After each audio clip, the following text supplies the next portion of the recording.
Hey guys, John, you're in the JRB Tree Climbing channel and you are on the SRT playlist.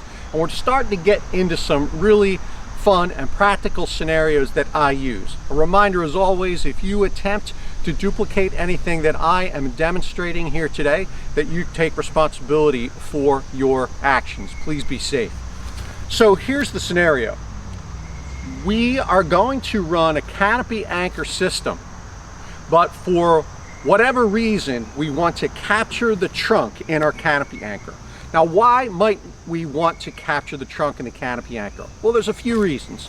The first reason is simply that we want to reposition in the tree. When I climb with traditional methods, I'm always climbing under the tree crotch over which I threw the throw ball. But what if I didn't want to be on that side of the tree? I'm a hunter, I want it to be on the other side of the tree. By capturing the trunk in the canopy anchor, we can change our position. If I'm climbing a tree which has a live and viable branch, that's all we're talking about here, right? We're not climbing on dead branches, we're climbing on live and viable tree crotches. So it's strong because it's live, but it's horizontal, and sometimes you'll even see live branches that are downward sloping. Well, that's not safe to climb on, right? Because we could get in that point and basically pull our rope away from the trunk and literally be out on a limb. We wouldn't want that. That would be a good time to capture the trunk in our canopy anchor. Okay, let me give you a little closer look at this tree. It is intentionally chosen because it is quite low, and I'll be able to better self-film this today. But let's give you a better look at the tree. Okay, we're only going to be climbing about 15 feet, and we're climbing on the very first crotch in the tree. There it is on the left. And as we zoom in, we can see in yellow right in the crotch, that is the substitute for my throw line. That's a piece of 6mm cord I left there just so we could see it. So that's where I threw. And on the other side of the tree, well, there's a couple of dead stubs. The tree doesn't need to be absent of any branches whatsoever. The important thing is that when we gather our throw line down at the bottom of the tree and we attach our rope, we need to be able to visualize that when we rig it up, that we have clear line of sight to our anchor point, which will be on the right side of that crotch. So you'll see what I'm going to do. I'm going to rig my system up there, and I'm going to try to flip it over those dead stubs. If there were other branches here on the left side, that wouldn't bother us, right? They wouldn't bother us at all because they would not be encumbered by the path of the rope.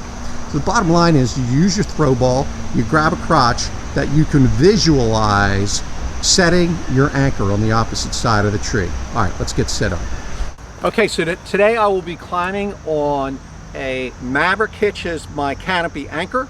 I will be using the Longhorn Agile friction hitch as my primary point of attachment, and I will be using the JRB Garda hitch foot loop for my means of advancement. These are the same components I used in the last scenario. There are options. We could switch out the anchor, we could switch out the hitch, we could switch out means of advancement. The point in this video is focusing on the anchor and the rigging thereof. Now, because I know this tree is so low, the nice thing about always having extra rope is I don't need to worry about any complex rigging scenario. I don't need to worry about threading my JRB end loop and my throw line through the Maverick as it runs up the tree. I can just get a carabiner and put it on my rope, and I know that's going to fly right through the crotch. All right, so I've got my rope in the tree. I'm going to direct your attention to the canopy, and I'll let you have a look at me trying to get these ropes in position. If there weren't those branches on the other side, I would simply walk to this side, tie my anchor, and go. But I might want to, maximize the position of my anchor and get as horizontal as possible. Let's get your eyes on that. Okay, I apologize for the lighting, but that's all Mother Nature gave us. On my right hand, I'm wiggling the rope that is on the right side of the tree. and my left hand now, I'm whipping the rope on the left side. I'm going to simply flip these, if I can, over these dead branches. There's the one on the left, went right over, and I'm sorry, the one on the right first, then the one on the left. So they are both over. Okay, so got that where I want it. Now I'm going to tie the Maverick hitch. And again, see my prior video on the Maverick hitch, but the thing I like about it is once it's well rehearsed, it is fairly foolproof to tie. I don't even need to watch myself as I tie it. And I don't need to set it real tight. It still holds well. And I always send it up, not only locked, but with a retrieval line attached.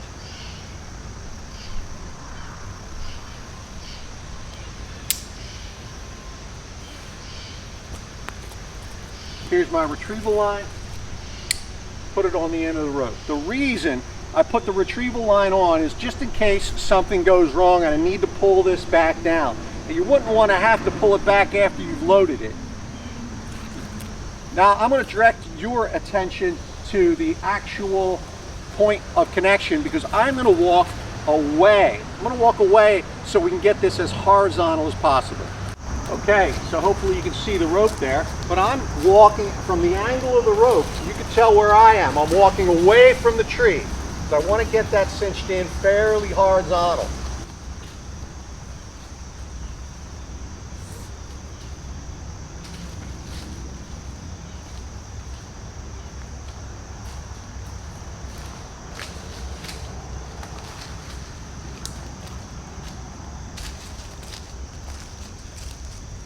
I walk to the right and then I walk to the left to really get that nice and cinched in. Okay, let's watch the climb. Okay, so this is the best I can do with zoom level, and you've seen this before, but I will be simply affixing my Longhorn Agile here.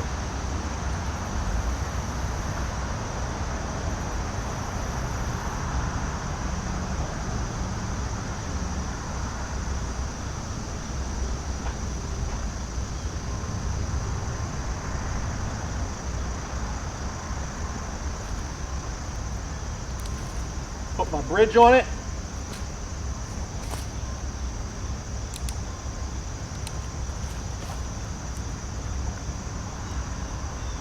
And I grab my garter hitch foot loop from my bag. There's the garter.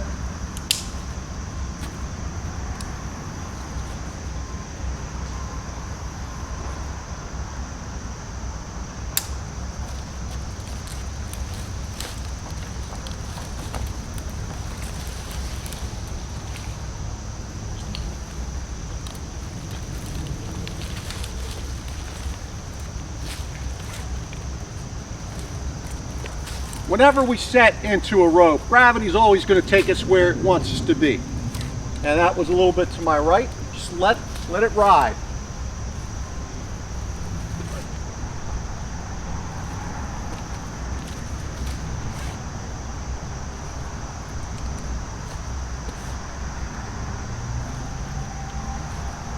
So as I approach my anchor, I never quite touch it. I always leave enough room in there so that I can break my hitch.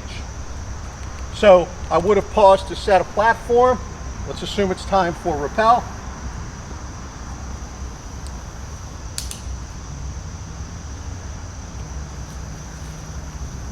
I put in my Munter friction hitch.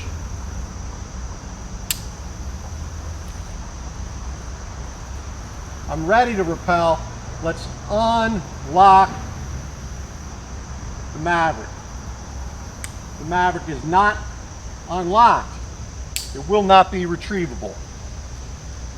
And then again, I just love this feature of the Longhorn Agile, but hopefully you can see it in the sun, but I don't even need my entire hand strength to break that. With a firm grip, my left hand on the slack going into the Munter, I break the Longhorn Agile.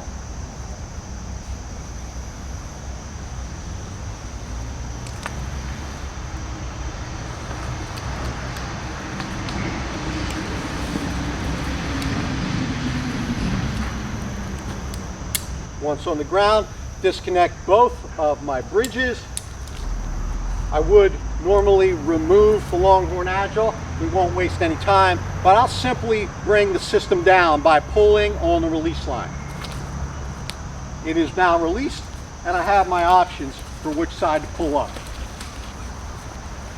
If I wanted to return to this tree, I might have left a false crotch or a floating anchor.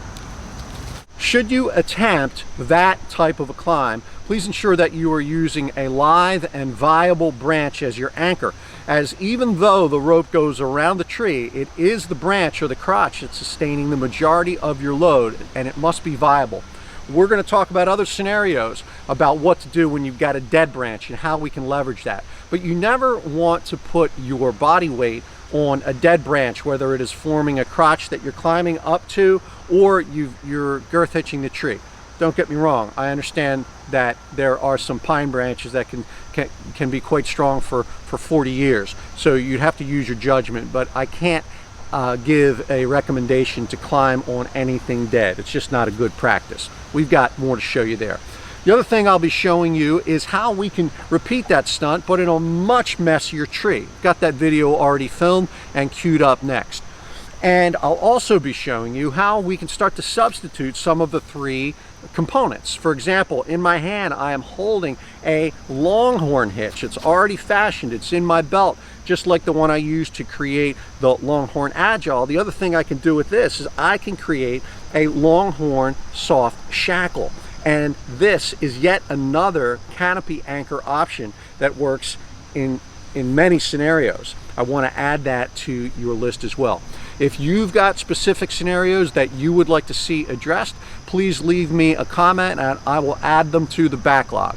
We're coming up on hunting season here in Pennsylvania, and so I realize you might be watching this video many weeks and months and years in the future, but as always, I wish my hunting brothers and sisters good luck, and even more important than your success in your hunt is that you're safe in so doing and you come home in one piece. Okay, thank you.